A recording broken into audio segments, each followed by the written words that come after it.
अस्सलाम वालेकुम बच्चों। हमारा जो टॉपिक है केमिकल थर्मोडायनेमिक्स यानी कीमियाई हरारकियात शुरू है, जिसमें अमल और उसकी किस्में चल रही थी। इससे पहले की वीडियो में हमने अमल और उसके किस्में देखे थे, और उसके बाद की वीडियो में हमने दो अमल देखे थे, जो एक हम तपीश अमल था आइसोथर्मल, और दूसरा हम बार अमल या हम दबाव अमल कहा गया था। आज हमें अगली किस्म देखना है, जिसे कहा जाता है आइसोकोरिक प्रोसेस, यानी जिसमें आपका क्या मुस्तकिल रहेगा, हजम, वॉल्यूम क्या रहेगा, मुस्तकिल। The process in which volume of system remain constant is called as isochoric process. I for iso, C for choric, P for process. Isochoric process यानी इस अमल में हजम क्या रहेगा, मुस्तकिल रहेगा। हजम में किसी किस्म की तब्दीली नहीं होगी, हजम सुकड़ेगा ना फैलेगा, बल्कि जहाँ पर वहाँ पर रहेगा। बहुत से बच्चों का सवाल था, सर डेल्टा वैल्यू हमें समझ में नहीं आ रही, या डेल्टा की कीमत हम निकालते नहीं आ रही। तो इस वीडियो में आपको डेल्टा की कीमत निकालना भी बताया जाएगा। तो हम हजमी अमल को आप उर्दू में लिख लीजिए, वो अमल जिसमें हजम मुस्तकिल होता है। यहाँ डेल्टा वी की कीमत जो रहती है वो क्या रहती है, 0 रहती है। Delta V is equal to 0। अब डेल्टा वी 0 कैसा आता है वो आपको बता देता हूँ मैं। मिसाल के तौर पर लीजिए कि कोई एक निज़ाम है जो इनिशियल हालत ए में है, जिसका हजम V1 है और कीमत 50 डेसीमीटर क्यूब है। ये डेसीमीटर क्यूब हजम की इकाई है, ठीक है। ये इनिशियल वॉल्यूम है। वो निज़ाम इनिशियल स्टेट से फाइनल स्टेट में पहुंचता है, तो फाइनल स्टेट का जो वॉल्यूम होगा वो फाइनल स्टेट का वॉल्यूम होगा V2। और आयत मुस्तकिल है, यानी दोनों भी टाइम हजम क्या होगा, मुस्तकिल होगा, या दोनों भी टाइम हजम कांस्टेंट रहेगा। तो V1 की भी कीमत 50 है, तो V2 की भी कीमत कितनी होंगी, 50 होंगी, क्योंकि दोनों अमल जो है हम हजमी अमल है, हजम इसका क्या होगा, मुस्तकिल होगा। तो अब इसकी कीमत निकालना है, तो delta V is equal to V2 minus V1। हजम की तब्दीली, डेल्टा बोले तो डेल्टा V बोले तो तब्दीली काय की, हजम की, काय से निकाली जाएंगी, आखिरी हालत माइनस इब्तिदाई हालत। इसको दूसरे तरीके से भी लिखा जा सकता है इंटीग्रल की शक्ल में, from V2 to V1 to V2, यानी तकमील बोलते हैं इसको। कोई हजम V1 हालत से V2 हालत तक अगर से तकमील होता है तो इसे हजम की तब्दीली कहते हैं। और ये हजम की तब्दीली आइसोकोरिक अमल के दौरान कितनी होती है, 0 होती है। तो delta V is equal to 50, V2 बोले तो 50, V1 बोले तो 50, 50 में से 50 गए, delta V is equal to 0। इस तरह से हम बोल सकते हैं कि हम दबाव अमल के दौरान हजम में इब्तिदाई हालत से आखिरी हालत तक, अमल के पहुंचने तक हजम में होने वाली तब्दीली मुस्तकिल रहती है या 0 होती है। यहाँ इसीलिए यह अमल आइसोकोरिक या हम हजमी अमल कहलाता है। यहाँ एक शक्ल के जरिए बताया जा रहा है आपको कि किस तरह किसी भी अमल के दौरान अगर से अमल हम हजमी अमल हो तो हजम किस तरह मुस्तकिल होता है। अब आपको यहाँ 3 फैक्टर याद रखना बहुत ज़रूरी है। एक तो दर्जे हरारत, दूसरा हजम और तीसरा दबाव। ये 3 पर ही पूरे निज़ाम का मुनहसिर होता है, और इसे ही आपने निज़ाम के मुहद्दिद या निज़ाम की खुसूसियात इससे पहले पढ़े आपने। ये मुहद्दिद पर से ही आप पता लगा सकते हैं कि कौन सी खुसूसियात तब्दील हो रही है और कौन सी खुसूसियात तब्दील नहीं हो रही है। तो सबसे पहले यहाँ एक शक्ल के जरिए बताया जा रहा है किस तरह। देखिए, पहले शक्ल को देख लीजिए। अब सबसे पहले शक्ल को समझ लीजिए।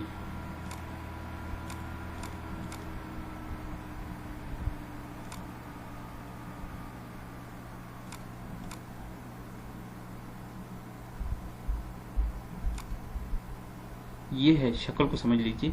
ये है स्टोव, जिससे हरारत दी जा रही है, टेम्परेचर। ये क्या होगा, हरारत दी जा रही है, तो ये क्या कहलाता है, टेम्परेचर कहलाता है। स्टोव या गैस की मदद से क्या दी जा रही है, हरारत दी जा रही है। ये जो है ये सिस्टम है।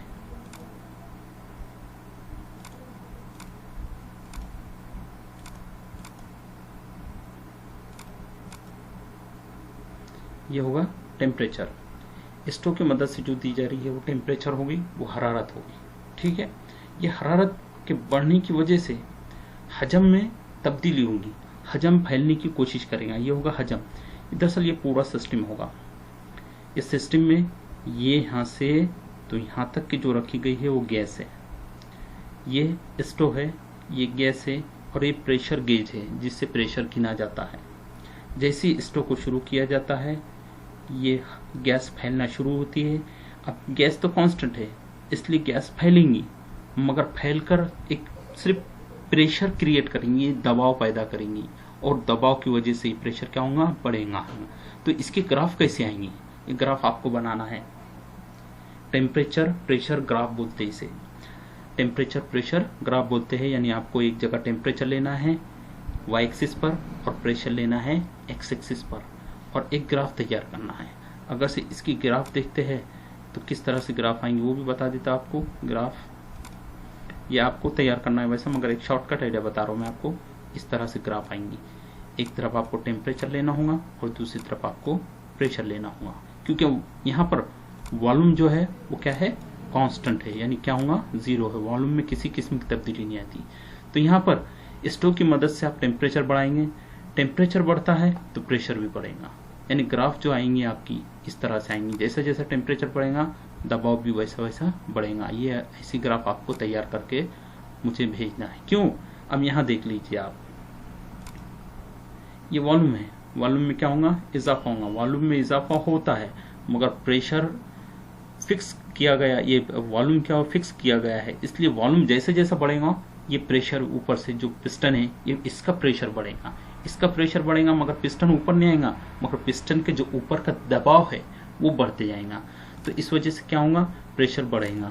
ये प्रेशर बढ़ेगा काई की वजह से, दर्ज हरारत में इजाफे की वजह से।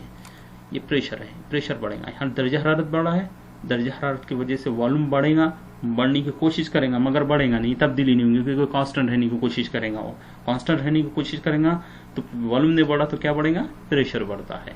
इस तरह से टेम्परेचर वर्सेस प्रेशर की ग्राफ निकलेंगी, जिसमें V की कीमत 0 रहेंगी। टेम्परेचर बढ़ेगा तो प्रेशर भी बढ़ते जाता है। एक बार शक्ल को और देखिए, शक्ल में जैसी जैसी स्टोव को गर्म किया जा रहा है, गैस गर्म हो रही है, गैस गर्म हो रही है, गैस एक किस्म का दबाव डाल रही है, दबाव डालने की वजह से यहाँ पर क्या हो रहा है, प्रेशर बढ़ रहा है। डबल से देखिए, प्रेशर बढ़ रहा है, स्टोव गर्म हो रहा है, स्टोव धीरे धीरे गर्म हो रहा है। यहाँ भी सफेद, अब लाल होगा, स्टोव लाल होगा, यानी गैस फैल गई, गैस फैल गई, यानी वॉल्यूम बढ़ने की कोशिश कर रहा, मगर वॉल्यूम बढ़ा नहीं है अभी।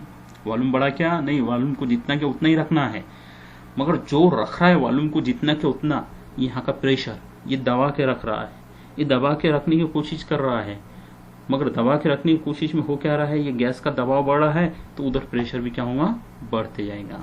आपको एक मिसाल देके समझाता हूँ। आपके घरों में पानी की एक नीली टाकी होती है बड़ी वाली, उसमें पानी भरा होता है, आए समझ में।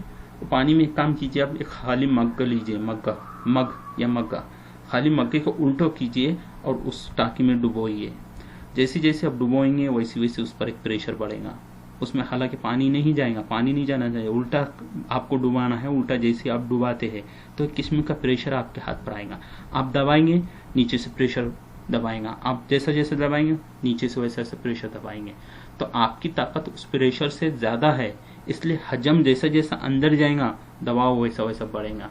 अब मग को छोड़िए, कोई बड़ी चीज लीजिए, बकेट लीजिए, बकेट को उल्टा पानी में डुबाइए। अगर से बकेट को उल्टा पानी में डुबाते हैं आप, तो आपका हजम जो है वो तो जैसा के वैसा रहेगा, मगर आपका जो प्रेशर है दबाने का उसको बढ़ाना पड़ेगा। छोटे प्रेशर में नहीं दबेगा, थोड़ी सी बकेट डुबा कुछ नहीं होगा, आधी बकेट डुबा थोड़ा सा प्रेशर बढ़ेगा, पूरी बकेट डुबा दीजिए प्रेशर ज्यादा बढ़ जाएगा। अब तुरंत छोड़िए, प्रेशर की वजह से बकेट क्या हो जाएंगी, ऊपर आ जाएंगी। तो यहाँ प्रेशर क्या रहेगा, यहाँ हजम तो मुस्तकिल रहेगा मगर प्रेशर क्या होते जाएगा, बढ़ते जाएगा। एक्सपेरिमेंट घर पर करके देखिए, आपको हो सकता है समझ में आ जाए, ठीक है।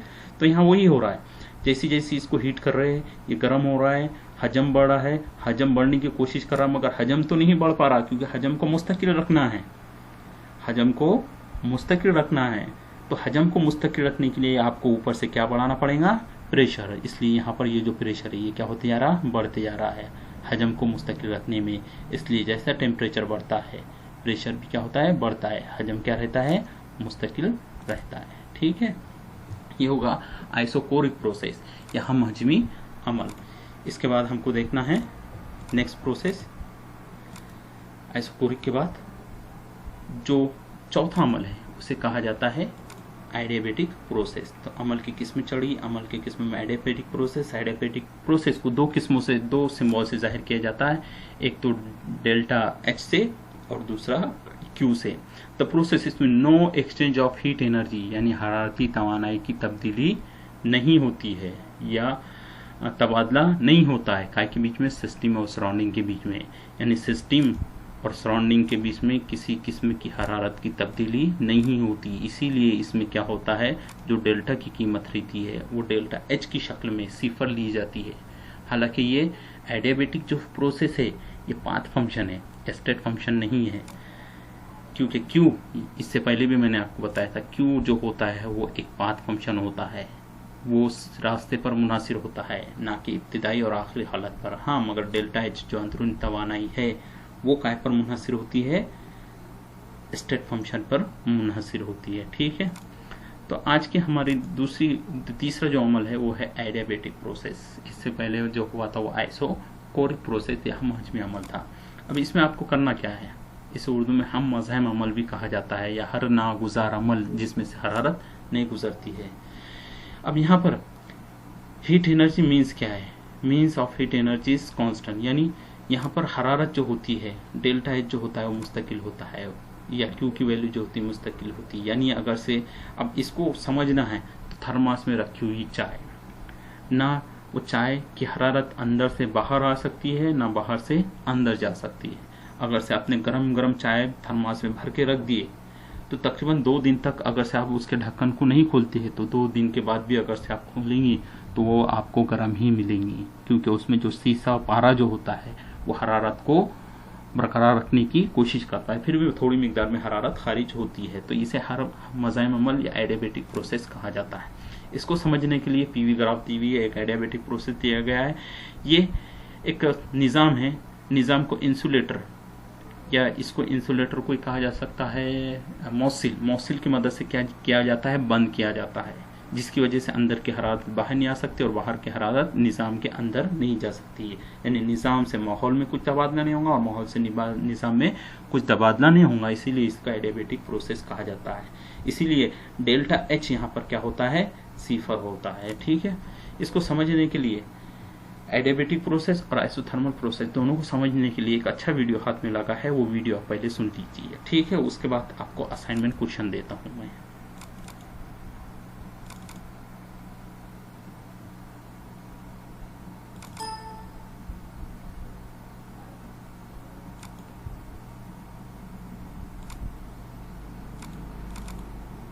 Isothermal and adiabatic process.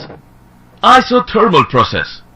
In this process, temperature of the system remains constant. For a given number of moles of an ideal gas, we have PV is equal to nRT, where n is equal to number of moles, T is equal to temperature of gas, R is equal to universal gas constant.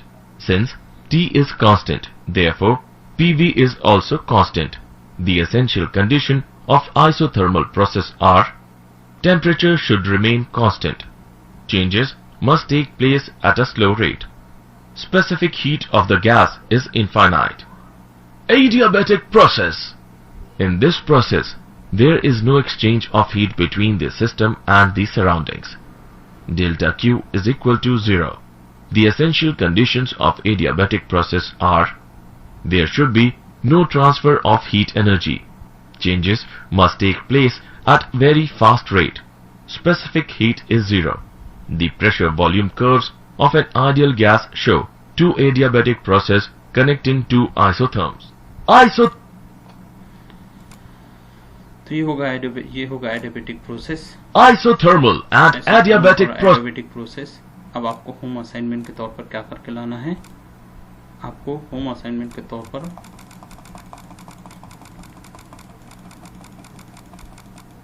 Write down the difference between isothermal और adiabatic process, यानी हम तपिश और हम मज़ाहिम अमल के दरमियान में फ़र्क लिखकर बताना है, या आपके बुक में नोट डाउन करके उसकी एक फोटो